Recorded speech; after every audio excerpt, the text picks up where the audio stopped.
बिस्मिल्लाहिर्रहमानिर्रहीम। इय्याका नअबुदु व इय्याका नस्तईन। मेरे पाकिस्तानी दोस्तों, मेरे भाइयों, मैं अपना प्रोग्राम शुरू करने से पहले एक बात कह देनी बहुत ज़रूरी समझता हूँ कि जो भी मेरा प्रोग्राम सुने, इस प्रोग्राम को ज़्यादा से ज़्यादा शेयर आगे इसलिए करें कि जिन साहबान के मतलब मैं अपनी गुफ्तगू शुरू करूँगा कि मेरा प्रोग्राम उन तक जल्दी पहुँचे, कि वो जल्दी मेरे लिए कोई सज़ाए मौत का कोई हुक्म सुनाए तो मैं भी बेजुम्मा हो जाऊँ। जो हमारे मुल्क के अंदर अफरा दफरी, असल अफरा दफरी जो है वो हमारे अदारों ने डाली हुई है। हमारे जितने भी ये अदारे हैं, हर अदारा अपनी अपनी अना के ऊपर फंसा हुआ है, अपनी अपनी अना के ऊपर वो काम कर रहा है। मैं एक अनपढ़ आदमी हूँ, मैं कोई सियासतदान नहीं हूँ, मजदूर आदमी हूँ, अपनी मजदूरी करता हूँ और मैं खाता हूँ।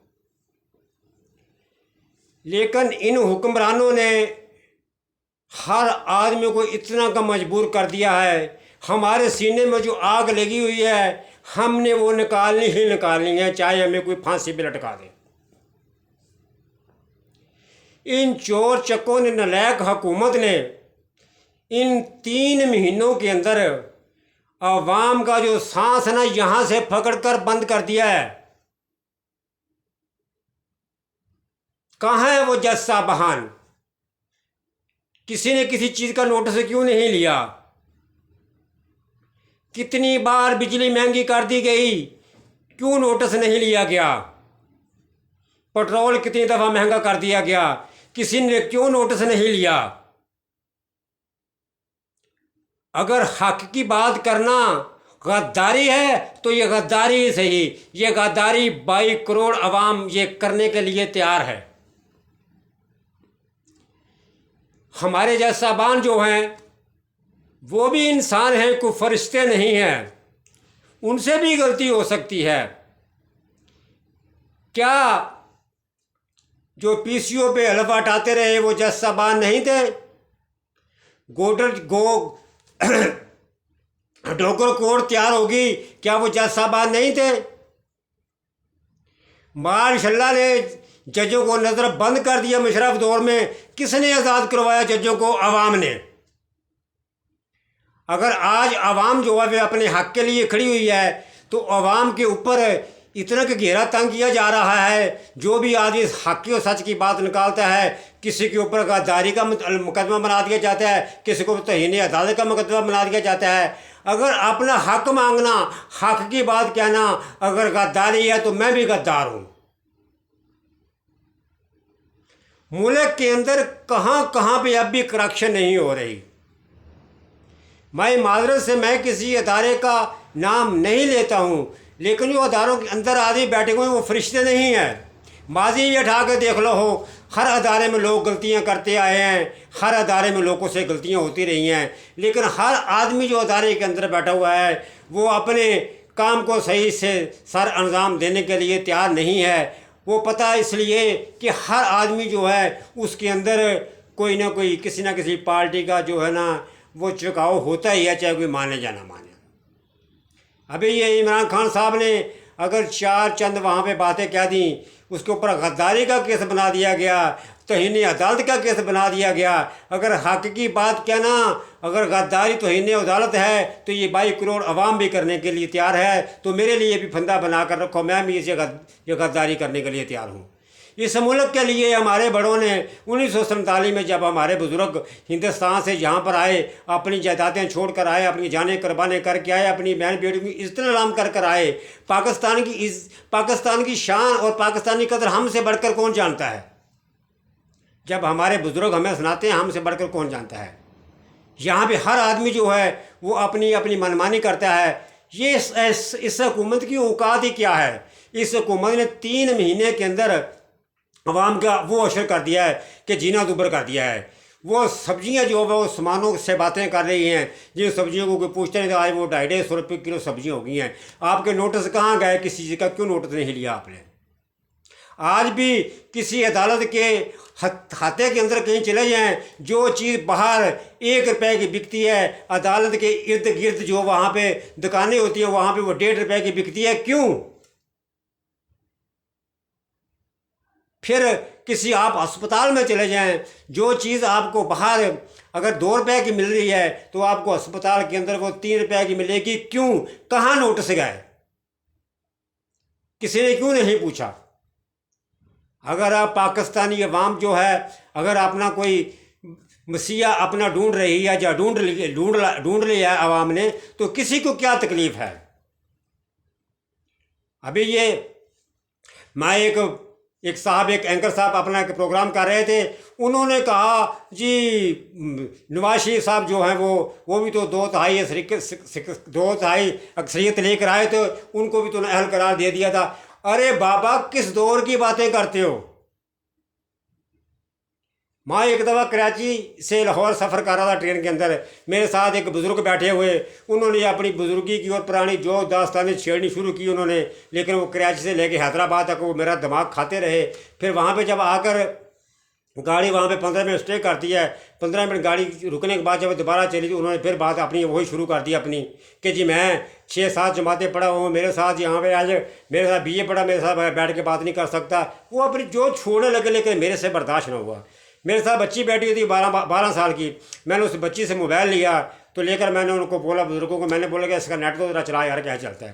कहता यार नेट नहीं मुझे चलाना आता। फिर मैंने मोबाइल उसे वापस लेकर उस बच्ची को दिया, मैंने बोला बेटा इसका ज़रा नेट तो चला ज़रा। उस बच्ची ने जब नेट चलाया तो मैंने उसको बोला, मैंने बोला तू आज पैदा भी नहीं हुआ इन बच्चों के लिए, तू किस ज़माने की बातें कर रहा है तू? तो वो बात दौर बदल गया है। किस दौर की बात कर रहे हैं आप भाई? नवाज शरीफ 2 तरीके से आया था, वो दौर कुछ और था, अब वो दौर बदल गया है।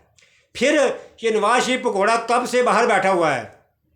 हमारी अदालत ने क्यों इस हुकूमत को मजबूर नहीं किया? क्यों उसके ऊपर नोटिस नहीं लिया? क्यों हमारी हुकूमत को इसको नलायक हुकूमत को इसको ना अहल क्यों नहीं किया? क्यों नहीं इसको बोला उस भड़ों को बाहर, उस भगोड़े को बाहर से मंगाओ? ये क्या तरीका है भाई? अवाम को हर आदमी परेशान कर रहा है, अवाम अपने हक के लिए खड़ी हुई है। किस किस आदमी के ऊपर तुम लोग गद्दारी की केस बनाओगे? किस किस आदमी के ऊपर तुम पर्चे काटोगे जिस सरकारी काम में मुदाखलत के ऊपर इन्होंने हमने केस बना दिया है? अरे कौन सी सरकार? क्या हमारे जज साहबान है, इनसे कोई बात छुपी हुई है? क्या इनको नहीं पता इन्होंने कैसे हुकूमत बनाई हुई है? 13 जमातों ने मिलकर कैसे हुकूमत बनाई है, कैसे ये मुल्क का सत्यानाश कर रहे हैं? इनको इतने वजीर क्यों बनाने की क्या ज़रूरत थी? फिर साबका दौर में भी इन सब जितने भी ये हमारे हुक्मरान हैं, इन्होंने अदलिया के मतलब और हमारी फ़ौज के मतलब क्या क्या बकवास नहीं की? वहाँ पे क्यों नोटिस नहीं लिए गए? क्या नोटिस अब इस मान से नाजिल हुए हैं? उस वक्त नोटिस कहाँ पे गए थे? क्या से क्या ये हमारी अदलिया को कहते रहे हैं, क्या से क्या हमारे फ़ौज के अदारे को क्या से क्या ये बकवास करते हैं? उस वक्त किस चीज़ का नोटिस क्यों नहीं लिया गया? अब सारे नोटिस जो हैं वो सिर्फ इमरान खान के लिए नाजिल हुए हैं। समझ नहीं आती। मुझे ये बताया जाए, अब जो ये नवाज शरीफ साहब जो कब से बाहर बैठा हुआ ये बोड़ा, इसको क्यों नहीं कहा अदलिया ने कि उसको लेकर आओ उसको?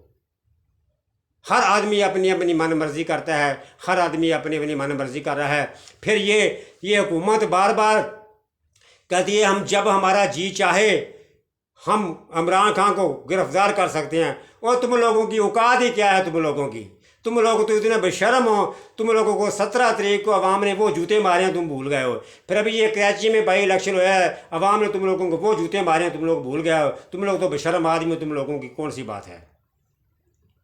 तुम लोगों ने 30 साल से मुल्क को सिर्फ लूटा ही है। ये अल्लाह जन्नत नसीब करे, किसी मरे हुए को बुरा नहीं कहना चाहिए। ज़ियाउल हक साहब जो हैं हमारे लिए ऐसी, नवाज शरीफ हमारे लिए ऐसी मुसीबत छोड़ गए हैं, जो उनकी जब से गोद से बैठ कर उठा है तो उसने मुल्क के अंदर तबाही मचाई है। वो बात अलग है कि पहले हम नहीं समझ रहे थे, लेकिन अल्हम्दुलिल्लाह हमें कोई बताने वाला, हमें कोई समझाने वाला आया है कि देखो यार ये कर क्या रहे हैं।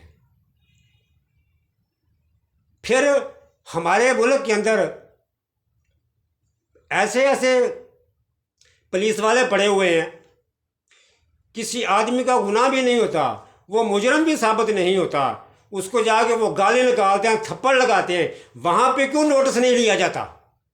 उनसे क्यों नहीं पूछा जाता कि किस कानून के तहत तुम मार रहे हो, किस कानून के तहत तुम गाली निकाल रहे हो? ये सब इकट्ठे अब नोटिस हो गए, अब सब के सब जितने भी हैं ये इमरान खान के लिए सब नोटिस अब इकट्ठे हो गए हैं। हम किसी को बुरा नहीं कहते, ये सारे अदारे हमारे अपने हैं, हमारा ये मुल्क है, हमारे हम अदारों के ताबे हैं, हमने खुद ये अदारे बनाए हुए हैं। जब अभी हमने देखा कि असम्बली के अंदर जब लोग कागजात जमा करवाने के लिए जब इलेक्शन कमीशन के दफ्तर गए, किसी को बिस्मिल्लाह नहीं आ रही, किसी को दुआए कुनूत नहीं आ रही, किसी को सूरत फातिहा नहीं आ रही। कोई ऐसे नलायक हमारे हुक्मरान होंगे, ये हमारे ऊपर हुक्मरानी करेंगे, तो फिर क्या होता है? इलेक्शन कमीशन साहब भी माशाल्लाह सुभान अल्लाह किसी न किसी तरह से उनके कागज जो हैं वो क्या कर देते हैं। ये नलायक हमारे ऊपर हुक्मरानी करेंगे ऊपर, ऐसे हमें ऐसे हुक्मरान नहीं चाहिए। हमने बहुत देख लिया है। फिर से मैं दोबारा से ये रिपीट करता हूँ कि ये मेरा प्रोग्राम जो है, जो लोग सुने इसको आगे शेयर सिर्फ इसलिए ज़्यादा करें कि मैं जिन साहब जो मोहतरमों के साथ मैं मुखातब हूँ, वो मोहतरमों के साथ ये मेरा प्रोग्राम पहुँचे, वो जल्दी से मेरे लिए कोई फांसी का फंदा बनाएं कि मेरी भी जान छूटे। ये क्या तमाशा मुल्क में बना रखा हुआ है? सारा जितना भी ये फसादात है ये हमारे अदारों ने पाया हुआ है। अवाम को तो बिला वजह बदनाम किया हुआ है। अदारे अपना अपना जो है वो अपना काम जो है क्यों जिम्मेदारी से क्यों नहीं करते? ये पुलिस वाले जो हैं, पुलिस वाले सबसे बड़े, मैं दावे से कहता हूँ हमारे मुल्क के अंदर सिर्फ एक पुलिस का अदारा सही हो जाए तो हमारे मुल्क का आधे से ज़्यादा निज़ाम हमारा सही हो सकता है। मुझे कहने के लिए मेरे पास बहुत कुछ है और मुझे कोई डर मर नहीं है कोई भी। मुझे हमें फांसी पे लगा दो भाई, एक गरीब आदमी मजदूरी करता हूँ, मेरा तो अपना ज़ाती मकान भी नहीं है। मकान भी मुझे छोटा सा किसी भाई की किसी विरासत से मिला हुआ है, एक मरले का छोटा सा मकान है, उसमें एक मेरे 2 कमरे में उसमें रहता हूँ। मुझे किसी चीज़ की कोई परवाह नहीं है। लेकिन अगर हमारे जैसे को 2 4 5 आदमी अगर फांसी पर लटका भी जाए, लटक भी जाएंगे, उनको ये मार भी देंगे तो कोई बात नहीं है, हम शहादत समझ कर कबूल करेंगे। बहरहाल हम इनके दबाव में आने वाले नहीं हैं। मज़ा तो तब है कि जो पहले अदलिया के ख़िलाफ़ मरीम नवाज शरीफ, मौलाना फजल रहमान, किन किन का मैं नाम लूँ, इन्होंने क्या क्या बकवास नहीं की हमारे जज साहब के साथ, फ़ौज के अदारों के साथ उन्होंने क्या क्या बातें नहीं की। इनके लिए कहाँ नोटिस गए? क्या उस टाइम नाज़िल नहीं हुए थे नोटिस? अभी नाज़िल हुए नोटिस। मेरा बात करने का ये मकसद नहीं है। सब अदारे हमारे लिए मोहतरम हैं, हम अदारों को मानते हैं, अदारों का अदब करते हैं। बहरहाल अगर अपने हक़ की बात करनी, अगर हम अगर हक़ की बात करनी, अगर क्या तौहीन अदालत है तो फिर ये तौहीन अदालत ही सही। अगर आप कहते हैं ये अपना हक़ मांगना, किसी पुलिस वाले को कहना तुम गलत कर रहे हो, अगर वो कहे जी ये सरकारी काम में मदाखलत कर रहा है तो मदाखलत है तो मदाखलत ही सही। ये क्या हुआ भाई? कितने जुल्म तोड़ेगा गरीब लोगों के ऊपर? कभी किसी जज साहबान ने किसी चीज़ का नोटिस नहीं लिया। क्यों? ख़वातीन इतनी मजबूर हो गई हैं, इतने लोग परेशान हो गए हैं। ख़वातीन अपने बच्चों को दूध पिलाने के लिए बुरे काम तक यानी कि खड़ी हो जाती हैं। किसी ने नोटिस नहीं लिया। कितने लोग खुदकुशियाँ कर रहे हैं, लोग माँ बाप अपने बच्चों को मार रहे हैं भूख की वजह से, कभी किसी ने नोटिस नहीं लिया। हज़रत उमर रज़ियल्लाहु तआला कहते हैं कि मेरी वजह से अगर कहीं कुत्ता मर गया है तो उसका जवाबदार मैं हूँ, यहाँ तो लाखों इंसान मर रहे हैं, तो कहाँ नोटिस कर जाते हैं? सब ये गंगा ऐसे ही बहती रहेगी। अगर कोई आदमी मुल्क के लिए, कोई मुल्क को बेहतरी करने के लिए बेहतर करना चाहता है तो सब के सब ये 13 नगीने इकट्ठे हो गए। कहाँ आज तक ये किसकी मुल्क की बेहतरी के लिए आज तक ये इकट्ठे हुए हैं? ये सब वो लोग हैं जो एक दूसरे का गिरेबान पकड़ते थे, सिर्फ अपने मफाद के लिए इकट्ठे हुए हैं।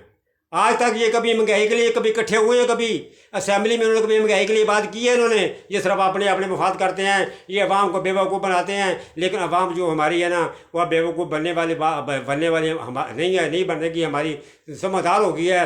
वो एक रास्ते में पत्थर पड़ा हुआ था तो किसी ने पूछा भी तो गोल कैसे हो गया? उसने बोला यार लोगों ने मुझे आते जाते लोगों ने बोले ठोकरे मारी तो मैं गोल हो गया हूँ। तो ये हिसाब है अवाम को, इन्होंने इतना को अवाम को उन्होंने परेशान कर दिएगा। अवाम अब समझ गई है कि ये लोग क्या कर सकते हैं और किस काबिल हैं। मैं अपना प्रोग्राम यहीं पर ख़त्म करता हूँ। मैं अपने पाकिस्तानी भाइयों से हाथ जोड़ कर ये अपील करता हूँ, हक़ और सच को पहचानो।